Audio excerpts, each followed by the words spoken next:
بسم اللہ الرحمن الرحیم۔ السلام علیکم۔ آج کا سبق انشاءاللہ ہم سورہ نساء آیت نمبر 113 سے پڑھیں گے۔ اعوذ باللہ من الشیطان الرجیم۔ ولولا فضل اللہ علیک، اور اگر نہ ہوتا فضل اللہ کا آپ پر، ورحمتہ، اور اس کی رحمت نہ ہوتی، لہمت، تو البتہ مائل کر دیتے آپ کو، طائفتن، ایک گروہ، منہم، ان میں سے، ان یضلوک، اگر وہ آپ کو پھسلا دیتے، وما یضلون، اور نہ وہ پھسلاتے آپ کو، الا انفسہم، مگر اپنے آپ کو۔ یہ پیچھے واقعہ چل رہا ہے اور اصل اس کا پس منظر ہے کہ ایک یہودی نے چوری کی تھی اور کسی کی زرہ چرا لی، اور جب اس زرہ چوری کرنے کا چرچہ ہوا، لوگوں کو پتہ چلا، تو اس نے وہ زرہ کسی اور یہودی کے گھر میں پھینک دی اور الزام اس پہ لگا دیا کہ اس نے چوری کی ہے۔ اور اس وقت مدینہ میں یہودی بھی نبی کریم صلی اللہ علیہ وسلم کے پاس فیصلہ کرانے کے لیے آتے تھے، تو نبی صلی اللہ علیہ وسلم کے پاس آئے۔ اب جس بندے نے چوری کی تھی اور پھینک دی تھی کسی اور کے گھر میں، وہ اور اس کے قبیلے والے بڑے ہوشیار تھے، چرب زبان تھے، اور وہ کہتے تھے کہ ہمارے بندے نے تو نہیں کی چوری، فلاں بندے نے کی ہے۔ نبی صلی اللہ علیہ وسلم کو وہ اپنی چرب زبانی سے پھسلانا چاہتے تھے۔ پیچھے ہم پڑھ چکے ہیں کہ اللہ تعالیٰ نے فرمایا کہ ایسا بندہ جو گناہ خود کرتا ہے اور ڈالتا پھر کسی اور پر ہے، تو ایسا بندہ تو بہت بڑا گنہگار ہے اور بہت بڑا بہتان باز بھی ہے۔ تو آپ صلی اللہ علیہ وسلم کو اللہ رب العالمین نے پھر بتلایا، آپ صلی اللہ علیہ وسلم کو پتہ چل گیا کہ اصل چور یہ ہے، جو بندہ اپنی ہوشیاری سے دوسرے بندے کو چور بنانا چاہتا ہے، اصل یہی ہے۔ تو اللہ تعالیٰ فرماتے اگر یہ آپ کو پھسلا دیتے نا، وما یضلون الا انفسہم، یہ اپنے آپ سے دھوکہ کرنے والے تھے۔ دنیا میں کیا تھا؟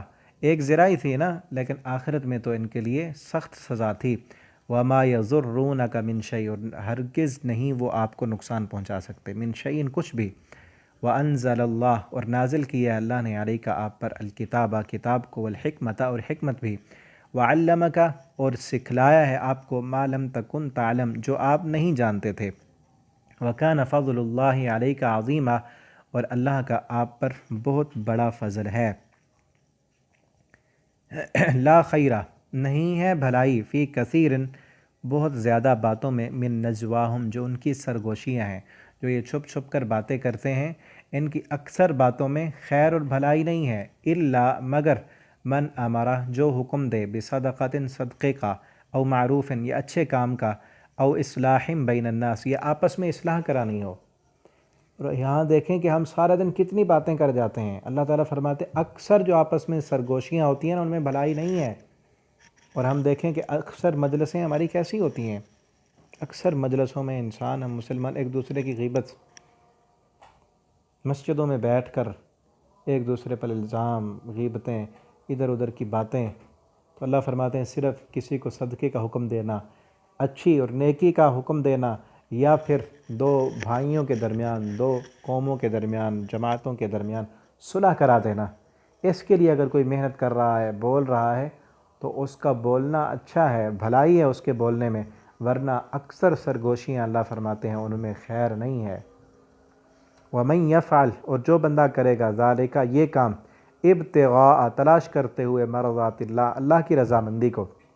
کون سا کام؟ لوگوں کو صدقے کا حکم دینا، لوگوں کو نماز کی طرف بلانا، دین کی طرف بلانا، لوگوں کو قرآن کی طرف بلانا، اور لوگوں کو نیکی کا حکم دینا اور گناہوں سے روکنا، یا آپس میں بھائی دو لڑے ہوئے ہیں ان کے درمیان صلح کرانا۔ جو بندہ اللہ کی رضا کے لیے یہ کام کرے گا، فَسَوْفَ نُؤْتِيهِ أَجْرًا عَظِيمًا، اللہ فرماتے ہیں ہم اس کو عن قریب بہت بڑا اجر دینے والے ہیں۔ اللہ رب العالمین ہمیں بھی ان بندوں میں شامل فرما دیں، اور اللہ ہمیں توفیق دیں کہ ہم اصلاح والی باتیں کریں، لوگوں کو نیکی اور بھلائی کا حکم دینے والے ہم بنیں۔ اور آپ سب دوستوں سے میں پہلے بھی کہتا رہتا ہوں کہ ان اسباق کو آپ فیس بک پر، واٹس ایپ پر شیئر کریں، 2 منٹ ہی نہیں لگتے، لیکن آپ کے لیے جہاں تک جن جن لوگوں کے پاس آپ کا یہ پیغام پہنچے گا، آپ کے لیے بھی صدقہ جاریہ ہے، اور انشاءاللہ میرے لیے بھی صدقہ جاریہ ہے۔ اللہ رب العالمین ہمیں ہمارے اس کام کو صدقہ جاریہ بنا دیں، اور ہماری نیتوں کو اللہ تعالیٰ خالص فرما دیں، ریاکاری سے اللہ تعالیٰ ہمیں بچائیں۔ تو اللہ تعالیٰ سے دعا کرتے ہیں کہ اللہ تعالیٰ ہمیں بھی یہ بہت بڑا اجر جس کا اللہ نے وعدہ کیا ہے، اللہ تعالیٰ ہمیں عطا فرمائیں۔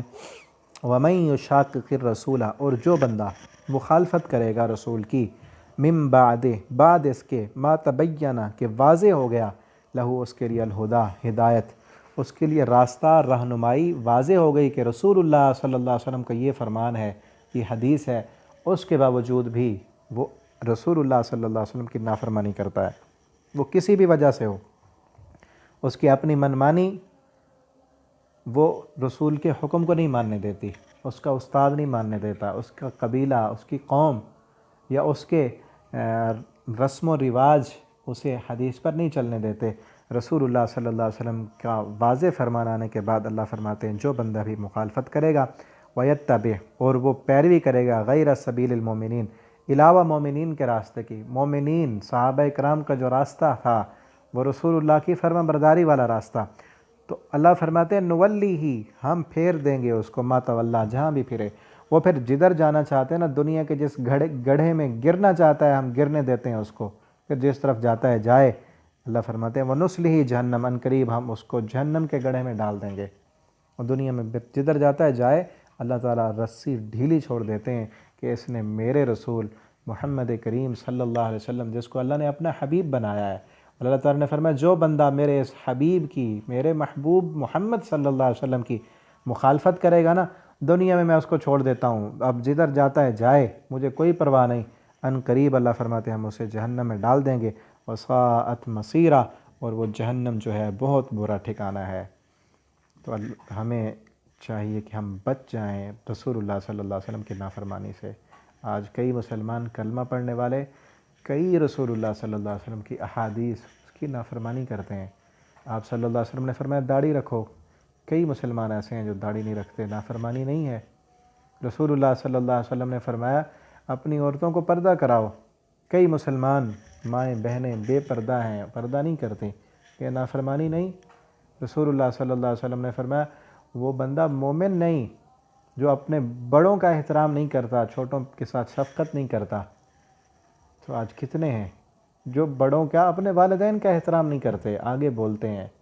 تو اللہ تعالیٰ ہم سب مسلمانوں کو رسول اللہ صلی اللہ علیہ وسلم کی فرما برداری کرنے والا بنا دیں۔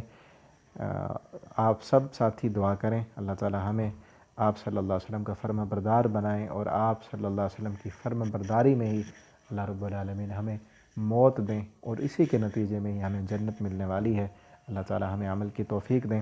والسلام علیکم ورحمۃ اللہ وبرکاتہ۔